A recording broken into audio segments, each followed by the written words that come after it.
नमस्कार दोस्तों, आज बात करने वाले हैं हम डीएसई इंडिया के बारे में। ये जो कंपनी है ये प्रिंटिंग सेक्टर में है, बहुत पुरानी कंपनी है। ये ऑलमोस्ट मतलब 80 साल से इंडिया में है, लेकिन इसकी ज़्यादा ग्रोथ हुई नहीं है। तो हम उसमें के बारे में भी बात करेंगे। और अभी अभी उन्होंने अनाउंसमेंट की है डिविडेंड की, तो हम डिविडेंड के बारे में देखने वाले हैं, इसका डिविडेंड कितना मिलने वाला है और इस तरह के से जो कंपनियां होती है वो बढ़ती क्यों नहीं है वो भी मैं बताऊंगा आपको।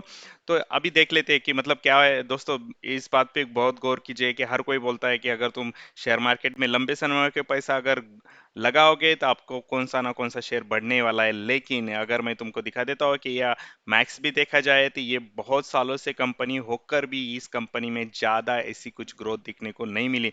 मतलब अगर आप 2000 में भी पैसा लगाते थे तो इसका आपको सिर्फ 89% सिर्फ मिलता, मतलब डबल भी नहीं होता आपका जो पैसा है। ये मतलब तुम देखो कि ये जो बीच में कि अप्रैल 2004 में भी 150 रुपए के अराउंड चल रही थी, लेकिन आज भी ये तकरीबन 350 पे चल रही है। तो इस तरीके से जो बिजनेस होते हैं जिसको फ्यूचर का कोई हॉरिजन नहीं होता, तो वो बिजनेस ज्यादा कुछ बढ़ते नहीं है। लेकिन इसका डिविडेंड और इसके बारे में हम देखेंगे।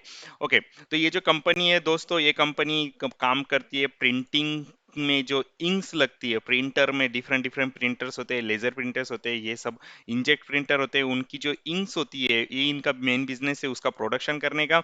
और ये उसके अराउंड जो भी जो मटेरियल लगते हैं वो भी उसके प्रोडक्शन करती है। ये जो एक्चुअली कंपनी है ये कंपनी है अब जापान की, जो कि मतलब भारत की इंडिपेंडेंस के पहले भी से भारत में है। इसका जो हेडक्वार्टर है ये आता है कोलकाता में। और इसका जो ऑपरेशन है ये मुंबई में भी है, दिल्ली में भी है, बैंगलोर में उसकी सब्सिडी का पूरा हेडक्वार्टर है। तो ये इंक सेक्टर में काम करती है, लेकिन इसकी ज्यादा कुछ तो भी ग्रोथ ऐसी हुई नहीं है। अब देखते हैं इसके पी रेशो के बारे में। प्राइस टू अर्निंग जो रेशो ये 27.28 पे है।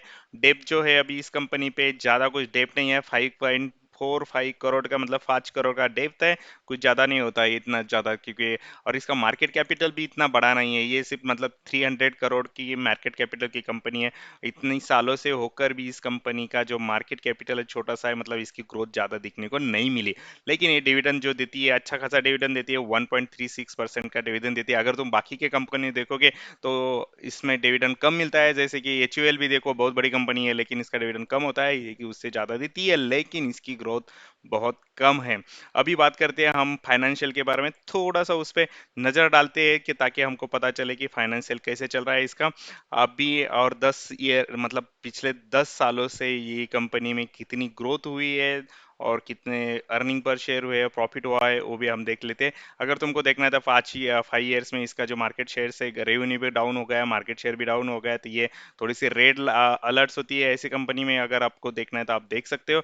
अभी दिखा देता हूँ मैं तुमको एक इंपॉर्टेंट बात की। 2012 में से टोटल रेवेन्यू जो था वो था 716 करोड़, लेकिन अभी 10 सालों के बाद अगर हम बात करें तो इनका रेवेन्यू तभी वैसे का वैसा है। मतलब ये कंपनी कुछ ज्यादा डाउन भी नहीं जा रही है और कुछ ऐसे अप भी नहीं जा रही, मतलब एक्सपांशन भी नहीं हो रहा था। ये अपना ट्रेडिशनल बिजनेस कर रहे हैं, अपने का माल प्रोडक्शन करने का, बेचने का, उससे से जो फिक्स मार्जिन आती है उसमें से उनका चल रहा है। इनका इनकम भी देखिए, ये इनकम कभी कम ज्यादा होता रहता है, लेकिन इनकम में भी ऐसी कोई ग्रोथ नहीं है, डिविडेंड पर शेयर में भी ऐसी कोई ग्रोथ नहीं है।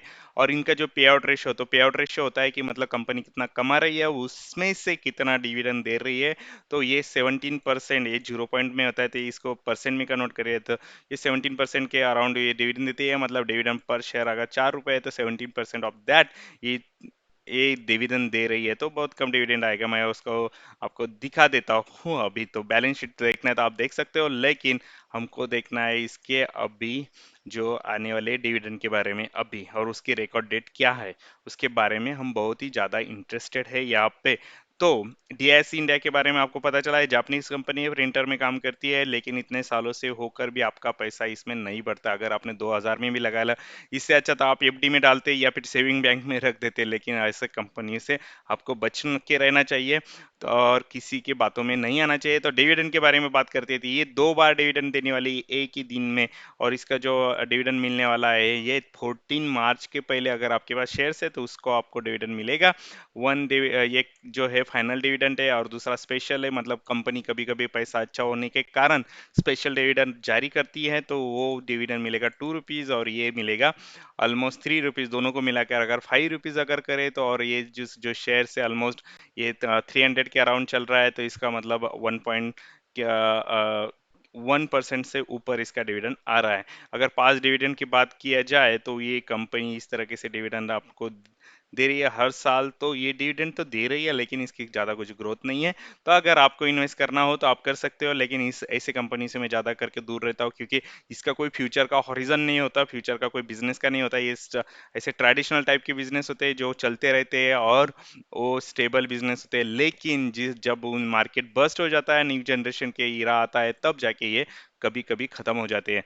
तो अगर आपको चाहिए तो आप इन्वेस्ट कर सकते हैं, अगर नहीं चाहिए तो फिर आप अपने कमेंट में बता दीजिए कि आपको ये वीडियो कैसे लगा, कैसे इंफॉर्मेशन लगी, आपको क्या करना है, आपके पास ये शेयर्स है तो कितने हैं और किस तरीके से। हाँ, दूसरी बात, इसका जो ये जो शेयर्स है उसमें वैल्यूम बहुत कम रहता है, मतलब इस शेयर में ट्रेडिंग बहुत कम होती है, तो मुझे तो लगता है इसमें इंट्राडे तो कोई करता ही नहीं होगा, क्योंकि वैल्यूम नहीं होगा तो कोई इंट्राडे इसमें करने का चांस ज़्यादा कुछ बनता नहीं। मतलब कभी 100 शेयर ट्रेड हो जाते हैं, कभी 2 शेयर ट्रेड हो जाते हैं, तो इस तरह से इसका ट्रेडिंग का जो वैल्यूम होता है वो बहुत ही कम होता है।